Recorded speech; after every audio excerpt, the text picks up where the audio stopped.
Sometimes these things happen in MMA. What's going on, fight fans? Welcome to These Things Happen in MMA. The goal of this channel is to highlight crazy and spectacular moments that have made mixed martial arts into what it is today. Don't forget to follow the channel on social media, and the link to my merch shop is in the description below. In this episode, I'm going to talk about how two of the best fighters in the world crossed paths and left behind a series of fights that will go down in MMA history. This is the story of the trilogy between Chuck Liddell and Randy Couture. This iconic rivalry between these two legends actually almost never happened. The opportunity came mostly because of one man, the Huntington Beach bad boy, Tito Ortiz. In 2003, Ortiz was the UFC light heavyweight champion, and the Iceman Chuck Liddell was long considered to be the #1 contender. Having won 7 UFC bouts in a row, Liddell was desperate for his title shot. However, Ortiz continually pushed for other matchups, and many accused Tito of avoiding Chuck. After Liddell beat Vitor Belfort at UFC 37.5, Ortiz openly welcomed the idea of fighting Chuck after facing Ken Shamrock, but walked back on those comments when he emerged victorious. All I gotta say is thanks, Chuck. You owe me $1,000 tonight. Wow. Awesome. He deserves everything he got. Man, we've been working our butts off in this octagon. Well, it looks like me and him are next. I got a little thing before him, though, a little Ken Shamrock. We got some bad vibes, gotta take care of with him. I'm gonna shut him up and go put him back to the litter box. But after that, it'll be me and Chuck. One of your best friends, Chuck Liddell, is next in line. What's gonna happen? I don't know, I'm not really thinking about that right now. Me and Chuck, I guess we gotta sit back and look at it. I guess we gotta renegotiate things, because me and Chuck, our friendship's not worth the money we're getting paid, if you ask me. The change in tone frustrated the UFC greatly and led to friction between Tito and the promotion. Ortiz blamed injuries and entertainment commitments as reasons why he couldn't defend his title. The UFC then decided to create the first ever interim championship, and the winner would face Ortiz to unify the belts on a future date. Chuck was the obvious candidate, but with the lack of contenders in the division, he would need a worthy opponent. Enter two-time former heavyweight champ, Randy the Natural Couture. Fresh off a pair of losses to Josh Barnett and Rico Rodriguez, Couture was looking for a new challenge in a different division. At the time, he was the only fighter to have won the heavyweight title twice, and if victorious against Liddell, he would be the only fighter to have won a title in 2 different weight classes. I was 39 at that time. I think most people thought I was too old, that I should probably think about retiring. They signed me to fight Andrei Arlovsky. 3 weeks before the fight, they call, they say, hey, listen, Andrei has broken his hand. There's no way we're gonna find somebody to fight you on 3 weeks' notice. What if you come in June down to 205 and fight Chuck for the interim championship at light heavyweight? We're in the process of stripping Tito of the belt. We want you to fight him for the interim championship. So I saw the handwriting on the wall. Here's a guy who's been the heavyweight champion twice. They want to put Chuck over. Put this old guy in with Chuck. Chuck will beat him up. And then Chuck will be the interim champ, put more pressure on Tito to fight Chuck, and if he wants to maintain his title. The matchup was booked and the two met on June 6, 2003 at UFC 43 in Las Vegas. Right away, Couture pressured Liddell and scored a hard takedown that set the tone of the fight early. As the round ended, Liddell was visibly frustrated, heading back to his corner. Randy continued the pressure in the second and surprised everyone when he began outstriking Chuck as well. As the third started, Liddell was exhausted, and Couture easily secured a takedown and finished the fight on the ground.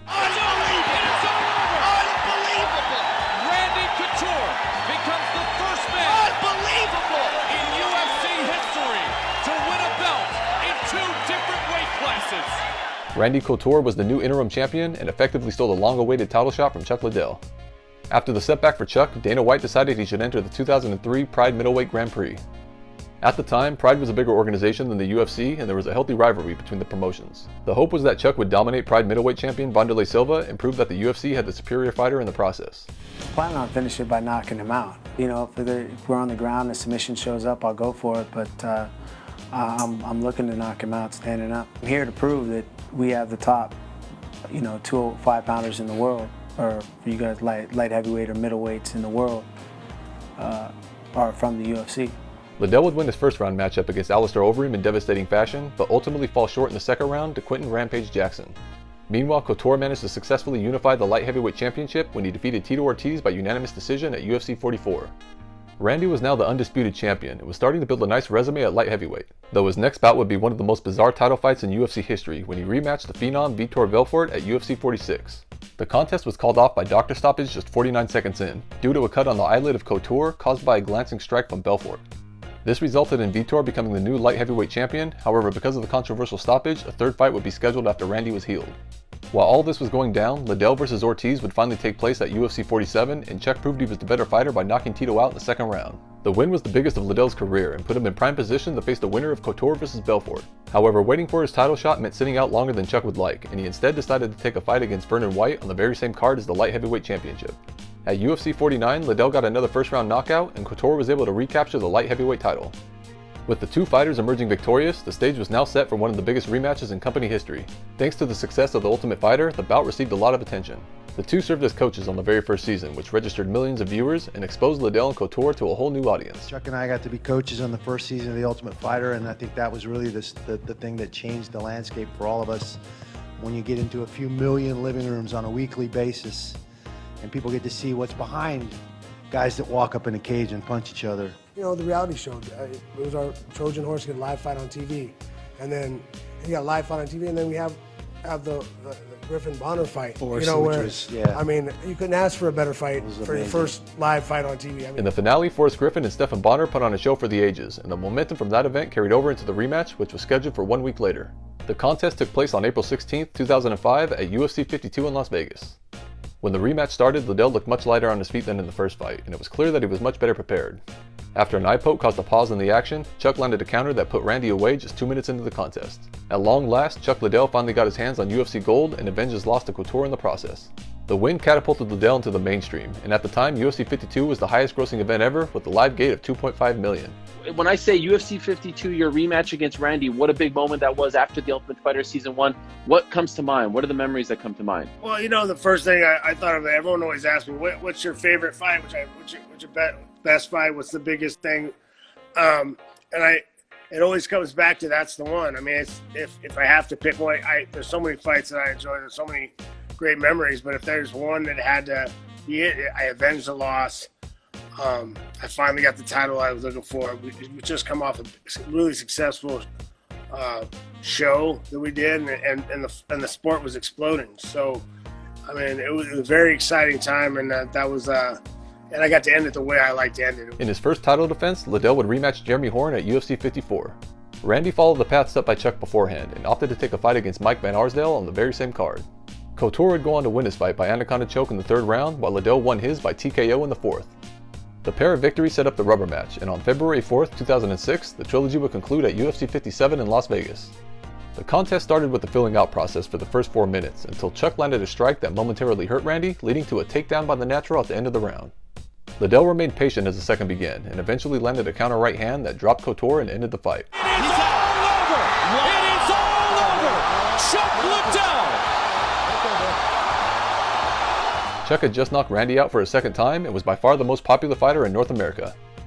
UFC 57 became the new highest grossing event in company history, with a live gate of 3.3 million, breaking the record that was previously set at UFC 52. The event was also the highest selling pay-per-view for the promotion at the time, with over 400,000 buys. Chuck would go on to have an amazing title run before retiring, while Randy moved back up to heavyweight and managed to regain the title for a third time.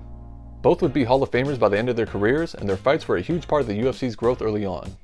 The legendary bouts are considered to be the first major trilogy in mixed martial arts, and helped Liddell become the first real superstar of the sport. Without these two men, the UFC wouldn't be what it is today, so let us never forget these great warriors and their iconic fights. As always, I posted some related material in the description for those interested. Please like, subscribe, and leave a comment down below with a topic you'd like to hear me cover in a future episode. Again, don't forget to follow the channel on social media, and the link to my merch shop is in the description below. Thanks for watching and supporting my channel. When you guys started coming in, you know, it was the first time I heard the nickname The Natural. Then I heard the nickname Captain America. Yeah. Where did all that come from, and which one is it? And which one do you prefer? Joel Gold was running the only real publication in MMA, or No Holds Barred, at that time. It's called Full Contact Fighter Magazine. Okay. And, he was the editor-in-chief and owner. He said, "Man, you adapted to his style and beat him boxing. You were a natural. Is it okay if I call you that?" And I'm like, "Well, hell, I've been called a lot worse things." So that just kind of stuck. It became the nickname that everybody associated me with after that fight and that article. And then years down the line, my first fight at MGM, this was with the new owners. That fight occurred right after 9/11. They were still doing pyrotechniques and stuff for entrances at the show. I chose to wear a red, white, and blue tracksuit when I walked out. When I walked out, I saluted the crowd, and Joe Rogan said, that is Captain America. That guy is my hero. That's where that nickname came from, and that was another one that kind of stuck. So that's where those two nicknames came from. Sometimes these things happen in MMA.